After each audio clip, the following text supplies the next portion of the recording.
नमस्कार। चलिए करते हैं सीधी बात और समझते हैं किस तरह से भारत ने इलेक्ट्रॉनिक वारफेयर में अपना पहला कदम बढ़ा लिया है और दुश्मनों के सैटेलाइट को एक तरह से अंधा कर दिया है। आपको पता ही होगा कि ऑपरेशन सिंदूर के 1 साल पूरे हो चुके हैं और इस अवसर पर भारत ने एआई संचालित विशेष तकनीक रूप जो होता है, जिससे दुश्मन के सिंथेटिक अपर्चर रडार की निगरानी की जाती है, उस पे महारत जो है वो हासिल कर ली है। अगर आप इसको देखोगे तो इसमें बेसिकली 2 चीज़ें आपके लिए समझनी बहुत ज़रूरी होती हैं। ये जो अदृश्य कवच होता है, ये 2 तरीकों से काम करता है। एक तो ये इरेज़र का काम करता है कि अगर वहाँ पे आपके जो टैंक्स हैं, वहाँ पे आपकी मशीनरी है, वहाँ पे आपका वेपन है, तो वो दुश्मन के रडार को ये समझने नहीं देगा कि वहाँ पे वो सारी चीज़ें हैं। और दूसरा होता है इरेज़र या फिर मिटाना। क्या करते हैं आप अपने इरेज़र के साथ में? मिटाते हैं। तो यही ये करता है कि मान लीजिए वहाँ की जो सच्चाई है उसको वो छिपाने का भी काम करती है।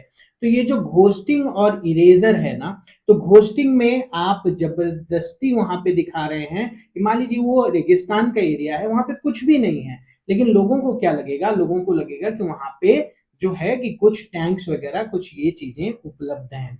अच्छा, ये जो इलेक्ट्रॉनिक युद्ध है, इलेक्ट्रॉनिक वारफेयर है, इसमें अगर आप देखिए तो एक तरह से पहले आप इलेक्ट्रॉनिक हमला करते हैं। इलेक्ट्रॉनिक हमला आप कब करेंगे?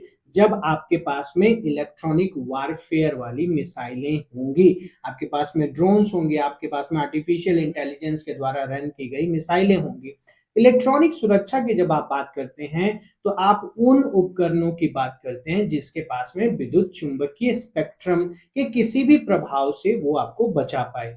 और इलेक्ट्रॉनिक युद्ध समर्थन जो है, उसमें आप देखिए कि बहुत सारी ऐसी चीज़ें हैं जैसे कि खतरे की चेतावनी हुई, इलेक्ट्रॉनिक युद्ध का समर्थन करने वाला जो संग्रह है, दिशा खोज जो है, तो ये सारी चीज़ें मिला के बनाती हैं आपका इलेक्ट्रॉनिक वॉरफेयर।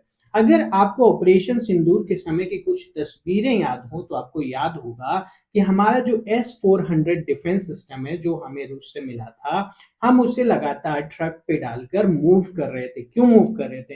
क्योंकि चीन जो है वो अपने सैटेलाइट का इस्तेमाल करके उसकी लोकेशन जो है वो पाकिस्तान को दे रहा था और अगर सटीक लोकेशन उन लोगों के पास में होगी तो वो S-400 डिफेंस सिस्टम के लिए खतरा हो सकता था, इसीलिए हम लोग उसे बार-बार मूव कर रहे थे। अब ये जो टेक्नोलॉजी चीन के पास में थी, अब वही वो एक तरह से भारत के पास आ गई है।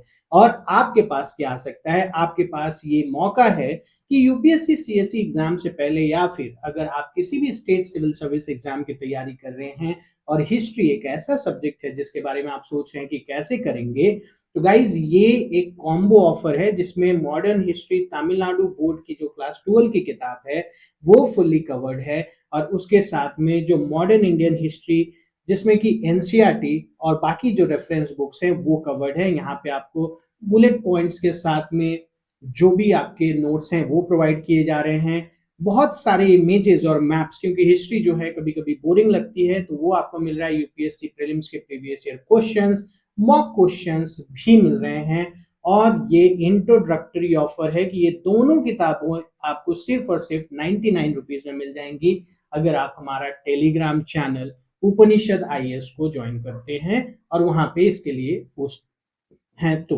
अच्छा, अब ये देखिए जो मैंने आपको पहले ही बताया कि ये जो घोस्टिंग और इरेजर टेक्निक सिर्फ यही करती है कि घोस्टिंग में वहां पे वो चीजें नहीं होती हैं, फिर भी आप दिखाते हैं कि वहां पे मिसाइलें हैं, वहां पे थिंक टैंक्स हैं, तो क्या होगा कि आपके जो इनेमी है वो वहां पे अटैक करने जाएंगे, लेकिन उनका अटैक, उनकी मिसाइलें जो है वो जाया जाएंगे। और इरेजर में आप ये कहते हैं कि मान लीजिए आपकी असली मिसाइलें वहां पे, आपका असली जो टैंक है वो वहां पर है, लेकिन आप एक तरह से गुमराह करते हैं कि नहीं नहीं इस जगह पे ये सारी चीजें नहीं है। और इसमें आप किसका इस्तेमाल करेंगे? ऑब्वियसली आप इलेक्ट्रॉनिक वारफेयर जो है वो उसका इस्तेमाल करेंगे, आप एआई जो है उसका इस्तेमाल करेंगे। और ये जो जैमिंग की तकनीकें हैं ये बहुत ज्यादा प्रभावी हो रही हैं। अभी तक हमने देखा, अगर आप देखोगे तो अमेरिका और इजराइल ने भी जो ईरान में हमले किए थे वहां के सीसीटीवी को हैक किया, वहां पे बहुत ज्यादा ड्रोन का इस्तेमाल हुआ। आप देखो रूस यूक्रेन के बीच जो हमले हो रहे हैं वहां पे भी ड्रोन का इस्तेमाल हो रहा है।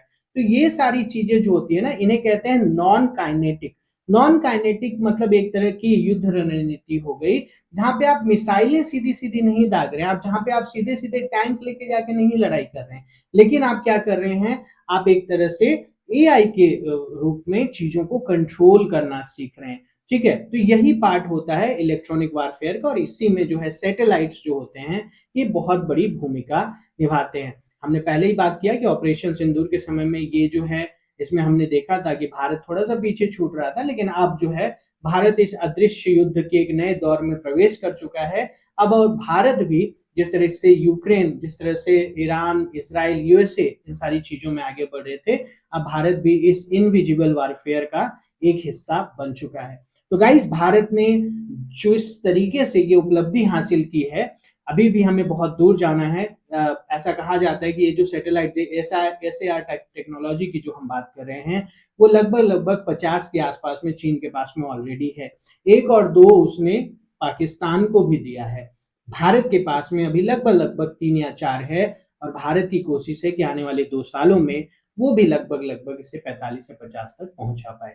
आप क्या सोचते हैं इसके बारे में हमें ज़रूर बताइए और अगर कोई एक ऐसा टॉपिक या कोई ऐसा मुद्दा है जिसको आप सरल तरीके से समझना चाहते हैं, तो हमें बताइए, हम आपके लिए वो टॉपिक लेकर आएँगे। और इसके साथ कोशिश करते रहिए, ईमानदारी से मेहनत करते रहिए, क्योंकि अगर आप लगे रहेंगे, तो आज नहीं तो कल आप सफल ज़रूर होंगे। धन्यवाद।